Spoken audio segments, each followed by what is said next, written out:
Week 7 GFSSL recap. Had a very good week in regards to the Colorado Buffs. We landed 4-star left guard, which we're going to get to in a second, so let's run right through it. We got user versus user, UCF versus Wisconsin. Very good game right here. UCF was able to win 40-33. Let's see the turnover direction. Wisconsin turned the ball over 3 times, while UCF turned it over once. Looking at the stats right now, James Proctor, 338 yards, 1 touchdown, 1 interception. Wisconsin, this right here did it. The 3 interceptions by Madison. McAdams on the running side, Wisconsin were able to get some things going in the running department, but and even in the passing game, but the turnovers were the big difference in this matchup. Moving on, we got Tennessee and Florida. This was another user versus user. It looks like Tennessee dominated this game, so it's not really much to look at, but we will take a look at Tennessee. Tennessee quarterback Damian Sieg threw for 159, a touchdown, ran the ball very well. Receiver didn't do too much, but hey, they got the win. That's what matters. Moving on, we got Louisville and Clemson. Clemson was able to win 41-6.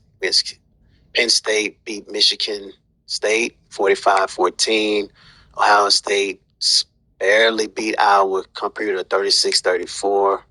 Miami defeats Duke 36-33. Miami defeated Duke 38-0. Iowa State and Texas won 68-13. Nebraska defeated Terps, Maryland, 35-25. Mississippi State and Georgia was able to win 63-10. Oregon and UCLA. UCLA pretty much dominated Oregon. This is a user versus user. UCLA pretty much ran through with this game, tallying up 2 interceptions. They had a quarterback, sophomore Devonta Noteboom, 222 yards passing. Gordon Fleming was also able to get some things going in the running department. He had 2 running backs over 100 yards rushing. Wow. With 5 touchdowns. And he also was able to get a little bit going on in the passing game, but the running, that's very impressive. So it lets me know, because we play Oregon in week 7, so it tells me what we need to do against Oregon. We're going to run the football. Colorado versus USC. This was a very good game. Usually it always comes down to the wire. First half, it was very tight. We was up 14-7. But in the second half, we was able to pretty much continually score. Turnovers, we didn't have any turnovers in this matchup. That was the big reason why we won this game. Arnett is continuing to play very good. His freshman year, we benched him. His sophomore year, we benched him. In his junior year, man, ever since then, he's been able to play great, keep the starting job, 320 yards, 1 touchdown. We also got some things going in the running department. I'm loving what I'm seeing with my running backs. They're able to get some things going. We're running the ball a lot better this season, 75 yards. I wish he was able to get the 100-yard mark, but we're going to get that. We're going to get that going. And Arnett was able to get 37. So as a team, we still was able to get over 100 yards. Eric has been doing great for me, man. 6 catches, 177 yards, a touchdown, filling in for Cam Michael, who left to the NFL, first-round pick. He was able to step up. Bags stepping up. Warlow stepping up. So I'm loving that. What I was able to see. And as I said before, we was turnover free. So anytime you can limit the turnovers, you can win games. Tulane and Syracuse, man. I'm very excited to see this one. Syracuse knocks off Tulane. This will be the thumbnail right here. Take a look at the turnover. No turnovers right here, but player stats, we will take a look at that. It looked like it was basically a shootout. Evan McKelvin was able to put up 423 yards, 4 touchdowns. And then you have Frederick Wells, who's in the Heisman race, 408, 3 touchdowns, no interceptions. It was a great football game.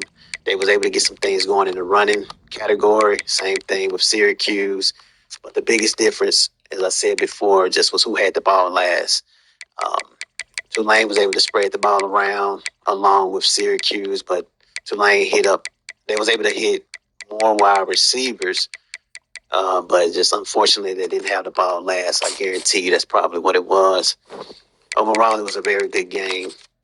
Moving past that, you got Notre Dame and Boise State. Notre Dame was able to win 49-31. Florida State loses to Georgia Tech 28-14. Computer. Texas A&M was able to defeat Utah 52-14. Alabama defeated Vanderbilt 55-17. Now you have another user versus user, Oklahoma and Oklahoma State. This was another game I could not wait to see. Oklahoma State being ranked number 2 right now, winning 34-28. Very, very good football game. Oklahoma turned the ball over 3 times. I'm telling you guys, man, every time I give you guys the commentary analysts of this league, it's always coming down to the turnovers. Jamal Crisp threw for 316, 2 touchdowns, 1 interception. Oklahoma State was turnover free, 209, 2 touchdowns by Damian Liggins from Dallas, Texas, freshman.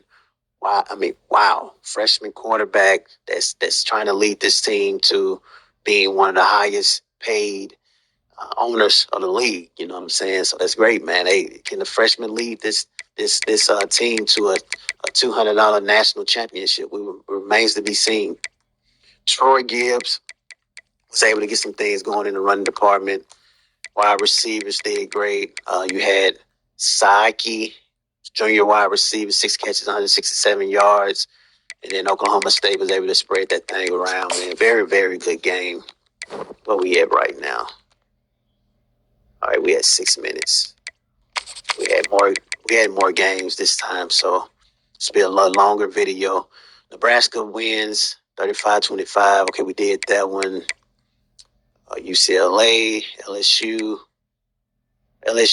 and Auburn 35-17. Michigan and Rutgers. Michigan won 31-24. And then we did Georgia. All right, so let's take a look at the recruiting. Then we'll look at the Heisman race. Right now, the Heisman race, anything changed? Larry still remains number 1. Frederick Wells still remains number 2. Gordon Fleming, Ritter, and Kerry Brown moves up in the voting list. Taking a look at the conference standing as of right now. Let's take a look at that. Right now, Syracuse has moved up. Tulane drops down. Then you have Clemson. Big 12 right now, Texas A&M remains number 1. Oklahoma State, Texas Tech. Big 10 right now, you got Illinois still undefeated, Michigan State undefeated, Ohio State. It's a lot of games to look for when they play each other. Very exciting. In the Pac-12, you got Notre Dame remains unbeaten. Colorado 5-1. UCLA. SEC, you got Auburn, Alabama, Arkansas, Georgia. LSU still remains in the race for the SEC. Taking a look at the top 25 right now, you got Notre Dame, Oklahoma State, Michigan, Alabama, Auburn are your top 5. That's pretty cool. Tulane drops down to number 8 after losing against Syracuse. Taking a look at the recruiting, as I said before, we were able to land big-time Terrell Hardwick, left guard, 4-star offensive lineman from Kearney, 6'3", 289. Definitely was a very, very big commit for us, man, because if I can get time in the pocket, man, I can beat a lot of teams because I'm like Shedeur Sanders, man. I don't get a line, I can still make it happen. But if you give me a line, I mean, being a former wide receiver in real life, I can do a lot of things. Oklahoma, Georgia, Notre Dame, with Texas and Tulane are your top 5 in recruiting right now, with Oklahoma being 21 total recruits, 7 5-stars. Then you have the rest. Texas A&M down 33, Nebraska. I was just trying to see. We're at number 41 right now. It's pretty good for us considering what we're able to do. It's been cool. So we have Oregon coming up, which will be a very good football game. Games to watch for week 8 is Michigan and Penn State. I feel like this is definitely going to be a very good game. Michigan is a team that's rolling. They unbeatable. I mean, They could win it all. Oklahoma State, UCF, led by a freshman quarterback that I mentioned earlier, Oklahoma State quarterback. I'm interested to see how long is he going to withstand winning. Then you have Texas A&M and Oklahoma. Texas A&M was able to defeat Texas last week, last few weeks. They was able to come out victorious, so they are capable of winning this game against Oklahoma. Then you got Notre Dame and USC. USC coming off a very tough loss to Colorado. So I'm very interested to see if they can crack an upset, because if they can beat Notre Dame, that opens up the Pac-12 for us as far as Colorado Buffs. Just want to keep you guys up to date in regards to the league week 7. We'll take a look at the players of the week, and then we'll get up out of here. Players of the week, we got Alan Keener. He had 7 tackles, 2 sacks, 1 forced fumble. And Gordon Fleming, 14 carries, 244, 17.4 rushing yards per attempt.